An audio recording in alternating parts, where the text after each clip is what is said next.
이제 고린도 후서 우리 말씀을 읽었는데요. 고린도 후서는 바울이 자신의 사도권을 변호하기 위해서 쓴 그런 편지입니다. 사도권을 변호한다는 것은 당시 고린도 교회 내에 바울의 대적자들이 있어서 바울의 그 사도권을 공격했다는 뜻이겠죠. 그래서 더 쉽게 말씀을 드린다면 그 대적자들은 바울에게 네가 무슨 사도냐 이런 식으로 힐난하고 대적했다는 것입니다. 너같이 키도 조그만하고 또 몸도 건강하지 못하고 더군다나 말도 어눌하고 뭐 이렇게 저렇게 볼 때 네 사도처럼 보이지 않는다. 너 사도가 아니다. 이렇게 바울의 사도권을 공격을 했습니다. 이러한 공격에 대해서 바울이 지금 하나하나 자신이 사도다 하는 것을 입증을 하고 변호를 하고 있는 이제 그런 서신서, 그렇게 보낸 편지가 고린도 후서입니다. 지금 우리가 읽었던 이 부분도 그러한 맥락에서 이해를 해야 하겠습니다. 지금 그들이 비난하는 것은 바울에게 넌 참 약하다 이런 얘기입니다. 너같이 약한 자가 무슨 사도냐 이런 얘기겠죠. 그래서 그 연약함에 대해서 이제 여러 가지를 가지고 이야기를 했을 것입니다. 바울의 연약함. 예를 들면 바울의 이들도 아는 육체의 가시라고 하는 이런 부분이 있거든요. 오늘 본문에 7절에 보니까 내 육체의 가시 이런 표현을 바울이 쓰고 있단 말이죠. 그리고 더 이상 설명이 없는 것으로 봐서 이 편지를 쓸 때 육체의 가시라는 것을 대적자들도 알고 있는 것이죠. 그래서 바울 그거 하고 이제 아는 거예요. 그러니까 아마도 이 육체의 가시는 바울의 어떤 질병이었을 것입니다. 그 질병 중에서 눈의 질병일 가능성이 매우 큽니다. 바울은 눈이 아프다, 눈이 좋지 못하다는 것을 언급을 한 부분이 있거든요. 갈라디아서에 보면은 내 눈이 좀 안 좋은데 너희들 눈이라도 빼서 내게 주었을 것이다. 이렇게 그들의 사랑에 대해서도 이야기합니다. 그것은 바울이 눈이 별로 안 좋았다 하는 것이죠. 그래서 그 사도행전에 보면 대제사장이 앞에 있는데도 바울이 알아보지를 못하는 그런 참 시력이 좀 약한 것이었습니다. 바울이 시력이 약했죠. 그 시력이 약하게 된 이유를 어떤 분들은 이제 바울이 다메섹 도상에서 부활하신 예수님 만날 때 강렬한 빛을 이렇게 쪼여서 눈에 비늘 같은 것이 있었고, 물론 비늘이 벗겨지고 했지만 그러한 어떤 후유증이다 이렇게 언급도 하고, 정확히 그건지는 모르지만은 이제 그러한 어떤 몸의 질병, 계속 그 질병은 없어지지 않고 계속 되었던 것이죠. 그러한 육체의 가시를 지니고 있었을 것이다. 그렇게 짐작을 하기도 합니다. 그래서 여하튼 이러한 연약한 부분에 대해서 바울이 이제 대적자들로부터 지적을 받았던 것이죠.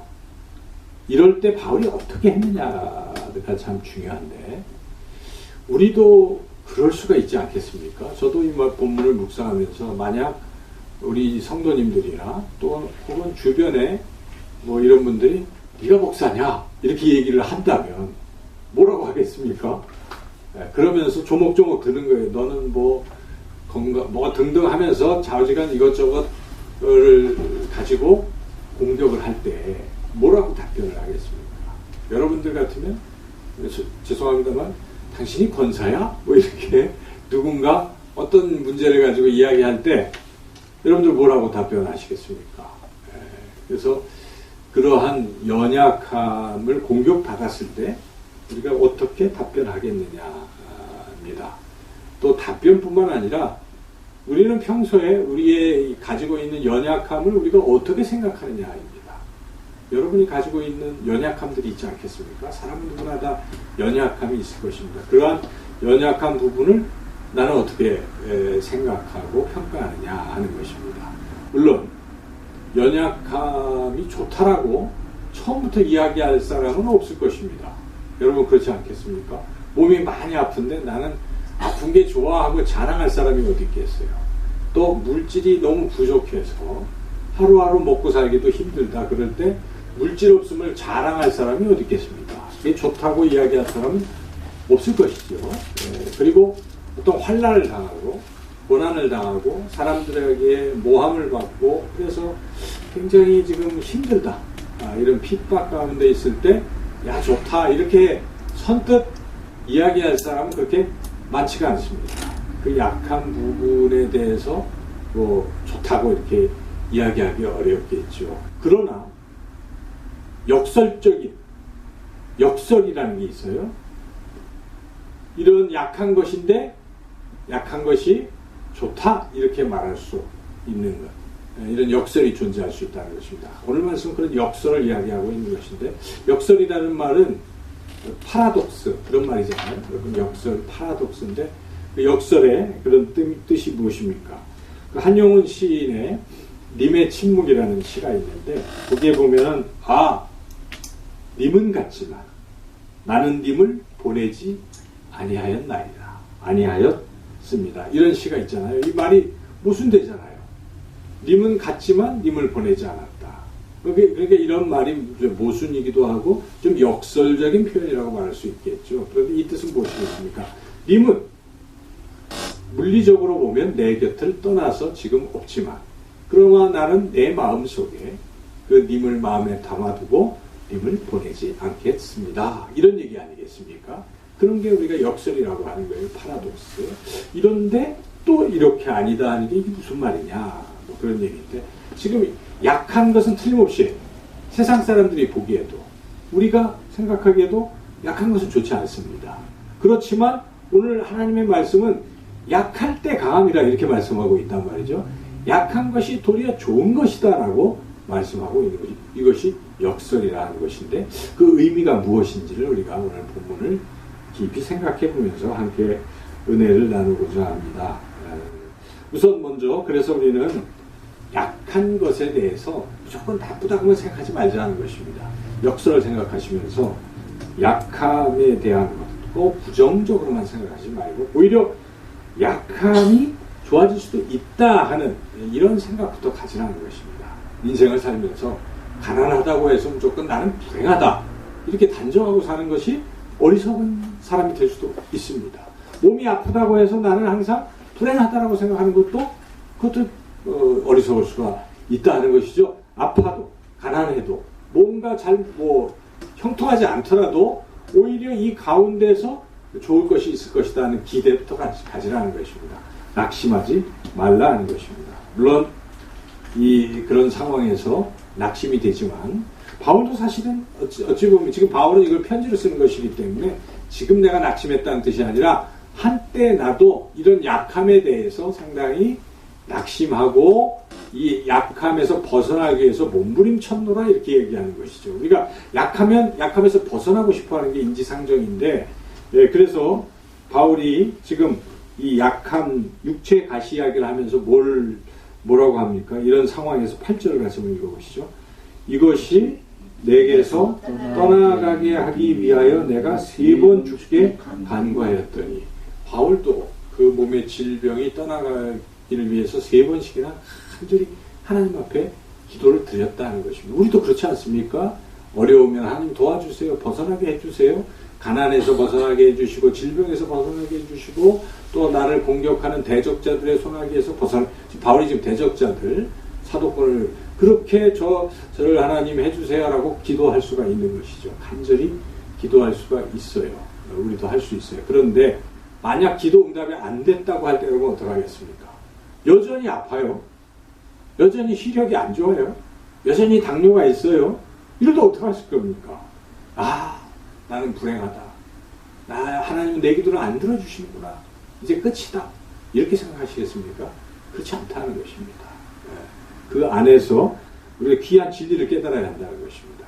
바울은 그렇게 간절히 기도하다가 뭘 깨달았는가? 물론 깨달음은 하나님이 주셨습니다. 하나님께서 말씀하셨죠. 뭘 말씀하셨습니까? 9절 같이 한번 읽어보겠습니다. 나에게 이르시기를 내 은혜가 네게 족하도다.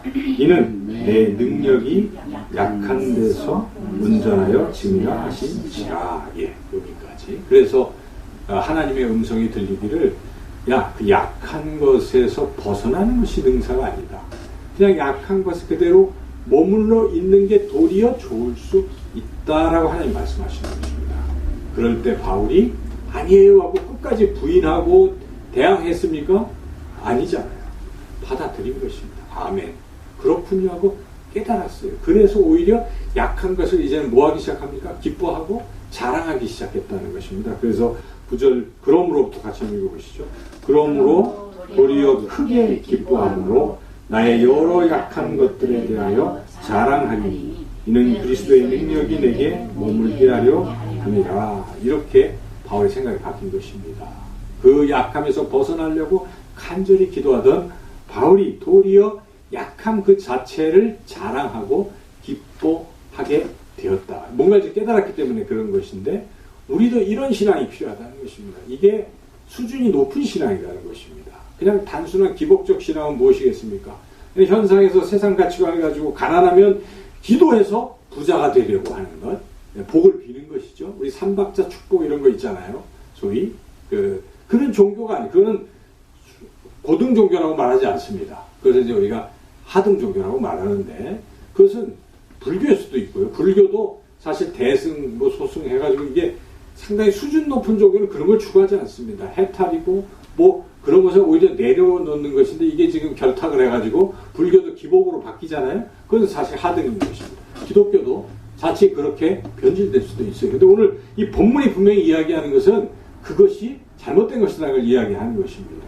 하나님이 말씀하시는 것은 그런 수준 낮은 세상의 기복적인 것의 해결이 그게 하나님의 가장 큰 응답이라고 말씀하는 것이 아닙니다. 오히려 해결이 안 되고 있는 상태로 머무르는 것이 더 큰 기쁨이 될 수도 있고 은혜가 될 수도 있다. 그런 말씀입니다. 그래서 우리가 이런 기본적인 생각부터 전환해야 한다는 것입니다. 이런 생각을 갖게 되면요. 세상적으로 좀 잘 더디고 해결이 잘 안 되고 그래도 이 사람이 담대해질 수가 있습니다. 오히려 그 가운데서 하나님을 바라보게 될 수가 있다는 이런 수준 높은 그런 진실된 본질적인 신앙을 가지시기를 주님의 이름으로 축원합니다. 그래서 우리는 이제 이 연약함에 대해서 좀 긍정적으로 생각할 필요가 있다는 것인데 두 번째 그러면 어떻게 이런 상태에서 벗어날 수 있는가? 연약함을 인정하고 또 연약함을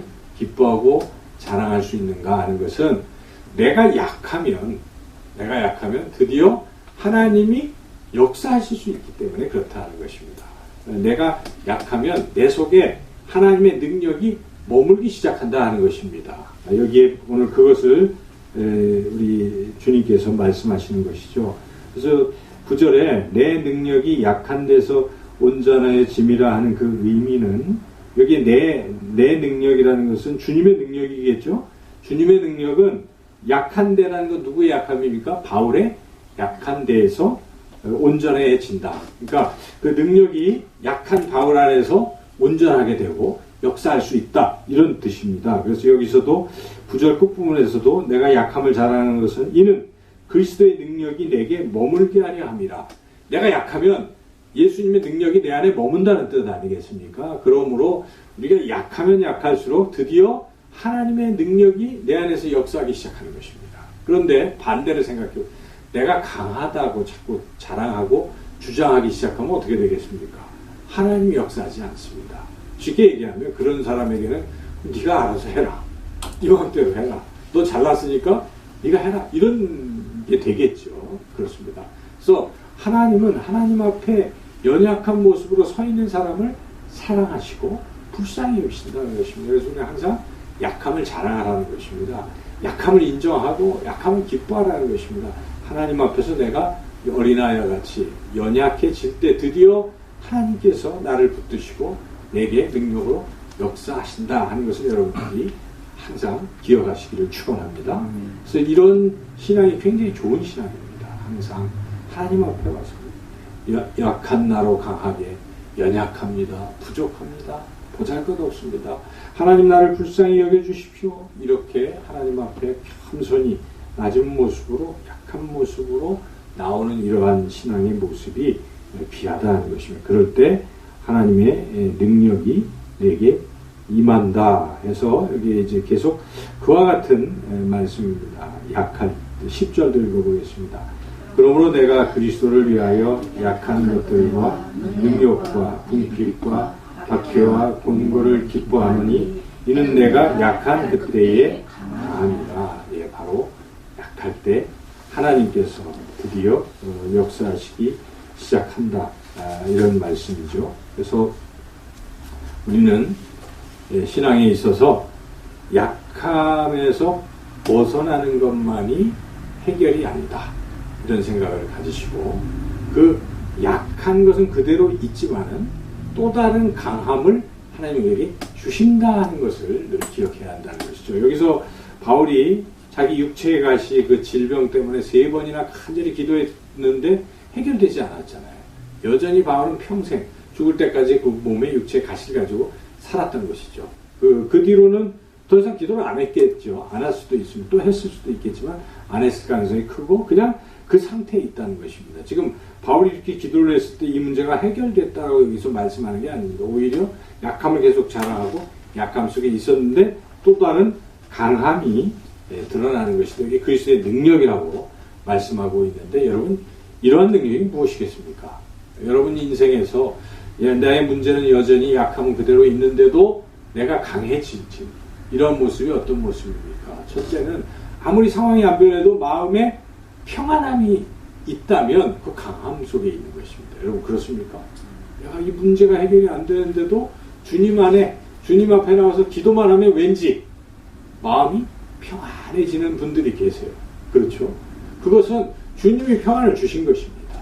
너 비록 상황은 안 변해도 내가 이 능력을 너에게 준다. 평강은 하나님의 선물입니다. 하나님이 내가 평안을 너에게 주노니 평안하라. 평안을 끼치노라. 샬롬을 준다고 주님 말씀하시는 것입니다. 이것이 기도를 통해서 얻어지는 것입니다. 아무리 어려워도 주님 앞에 주여 저의 연약한 모습을 그냥 있는 그대로 아뢰는 거예요. 하나님 저는 이렇고 저렇고 너무 연약합니다. 어찌할까요? 할 때 하나님께서 내 은혜가 되게 족하다. 그 약함을 내가 해결해 줄 수는 없지만 어떤 뜻이 있어서 안 해주지만 그러나 너는 약함을 오히려 견뎌낼 수 있게 내가 도와주리라. 내가 능력을 너에게 부어주리라 해서 오히려 약할 때 도리어 이런 평안을 얻고 그렇게 살아갈 수 있다는 것이죠.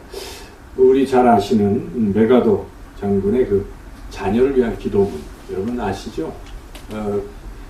그렇게 기도하잖아요. 하나님 제 아들에게서 아들은 평생 살면서 어떤 고난도 만나지 않게 해주세요. 이렇게 기도했나요? 아니잖아요.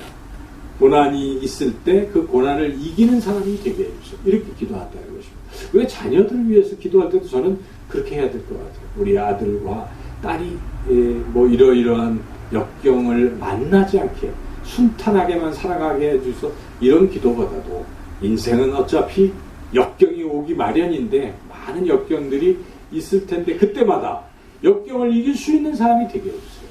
이렇게 기도가 우리가 해야 될 필요가 있습니다. 우리 인생도 자신의 인생도 마찬가지로 하나님 저에게는 아무 역경도 없게 해주세요라고 기도하기보다는 하나님 살다 보면 내가 잘못해서 역경을 만날 수도 있고 때로는 주님을 위해서 고난받고 역경의 십자가의 길을 갈 수도 있을 텐데 하나님 그럴 때마다 그 십자가와 어려움과 환난과 고난을 제가 능히 이길 수 있는 힘을 주십시오. 이렇게 우리가 기도하는 것이 더 필요할 것입니다. 하나님께서는 우리 약한 가운데서 그러한 평안함도 주시고 또 담대함도 주실 것입니다. 아무리 어려운 상황을 만나도 저는 담대해지는 것만큼 귀한 법이 없다고 생각합니다. 사실 앞이 막막하잖아요. 교회의 재정을 생각하면 막막하기도 해요. 때로는. 그렇죠. 그래서 조 집사님이 교세연금에서 그만큼 미리 땡겨서 하자 이렇게 말씀도 하시더라고요. 근데 그런 것들을 생각하면 그거 어떻게 해야 될까? 그럴 수도 있잖아요. 그런데 그럴지라도 그 상황이 호전이 되든 안 되든 하나님이 이런 상황에서도 이길 수 있는 힘을 주시고 믿음을 주십시오 하면서 담대함이 생긴다는 것입니다. 하나님이 하실 것이고 또 하나님은 가장 좋은 길로 인도하시니까 그 길이 어떤 길이든 이러한 담대함을 우리가 얻을 수 있다는 것입니다. 여러분 미래가 불투명하고 자녀들이 지금 당장 잘 안 된다고 해도 너무 두려워하거나 너무 안타까워할 필요가 없습니다. 그럴지라도 우리가 하나님을 의지하면 대기만성이 될 수도 있고 하나님이 역사하실 것입니다. 그럼 우리는 어떤 상황에서도 두려워해서는 안 된다는 것이고 하나님이 기도하면 그 상황에서 그러한 담대함을 주시고 그리고 또 마음속에 평안과 플러스 기쁨을 주시는 것 같아요. 저는 기도할 때마다 하나님이 참 평안도 주시지만 기쁨을 주는 거예요. 그래서 힘이 생기는 것이죠. 그래서 하루하루 또 힘차게 기뻐하면서 살아갈 수 있습니다. 오늘 이 말씀 오히려 연약할 때에 하나님이 우리 속에서 역사하시고 더 큰 것으로 하나님이 역사하신다. 우리가 생각하는 차원을 뛰어넘는다는 것입니다. 우리 사도 바울은 바로 예수님에게서 그 정확한 예를 발견하고 그 예를 들고 있는 것이죠. 그래서 조금 뒤에 가면 바로 13장 4절에 그 말씀을 하고 있어요. 13장 4절 말씀을 다 같이 읽어보겠습니다. 그리스도께서 약하심으로 십자가에 못 박히셨으나 하나님의 능력으로 살아계시니 우리도 그 안에서 약하나 너희에게 대하여 하나님의 능력으로 그와 함께 살리라. 십자가가 약한 거잖아요. 사실은 그냥 세상이 보기에는 약한 것이 죽었으니까. 예수님이 기적을 베푸시던 예수님이 33세에 십자가에서 아무 능력도 없이 무능력의 극치로 세상 사람들이 조롱하고 돌 던지고 하면서 피 흘려 죽으셨잖아요. 그래서 그 십자가가 너무나 연약한 모습이었을 것입니다. 심지어 이단 통일교 문선명은 그걸 가지고 예수님이 십자가에서 실패했다고 엉터리 같은 이야기를 할 정도로 세상의 가치관으로 사탄이 보기에는 그것은 실패고 약한 것이지만 그러나 그게 아니라는 것입니다. 그 안에서 다른 역사가 일어나는 것입니다. 하나님께서 죽은 자를 살리시는 성령의 능력으로 예수님을 부활시키신 것입니다.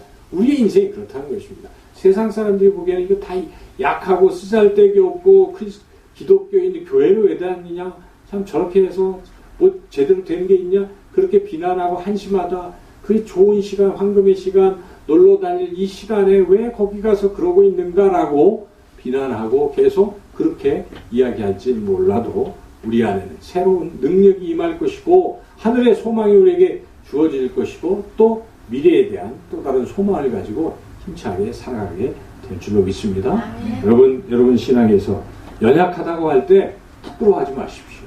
저도 이런 부분에 목회자로서도 동기들과 이렇게 자꾸 만나지 않고 혹시 연락이 되면 이런 부분들이 가면 동창회비라도 내야 되는데 돈이 없잖아요. 저는 안 가요.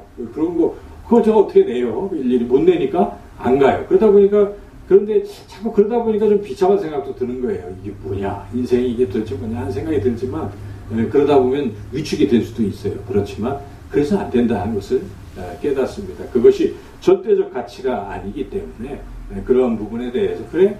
내가 뭐 가난하고 내가 그렇다 또 몸이 약하다 이런 것을 그냥 인정하라는 말씀입니다. 사람들과의 이런 관계에서도 그런 걸 가지고 괜히 쓸데없이 있는 척하고 자랑할 필요가 없다는 것입니다. 바울은 사실 자랑할 게 있는 사람이거든요. 바울이 사도권 비난할 때 야 나는 더 뛰어나 능력이 더 뛰어나 하고 마음껏 자랑할 수도 있는데 자랑을 안 했어요. 도리어 바울은 그래 난 눈이 시력이 안 좋고 나 뭐 몸에 가시가 있고 이런 걸 도리어 이야기하는 거예요. 약한 것을 막 자랑하는 것입니다. 내가 약해도 나는 약해도 내 안에 살아계신 하나님은 강하시다. 이것으로 증거하는 것입니다. 우리도 비록 세상의 가치관으로 딸리고 부족하고 연약하다고 할지라도 그거 가지고 너무 위축되거나 주눅들지 말고 그렇지만 그런 나를 약한 나로 하나님 붙드시고 지금도 살아가게 하시고 세상 것으로 부족해도 하나님은 나를 담대하게 하시고 능력 안에 머물게 하시고 기뻐하며 이 길을 가게 하고 있노라 하고 있는 그대로 담대하게 선포하고 그렇게 나가시라는 것입니다. 어깨를 펴시고 세상 속에서도 힘차게 그렇게 약한 것을 도리어 자랑하면서 하나님의 능력 안에서 강하고 또 멋진 그러한 주의 일꾼들 그런 삶을 살아가시기를 주님의 이름으로 축원합니다. 네, 기도하겠습니다.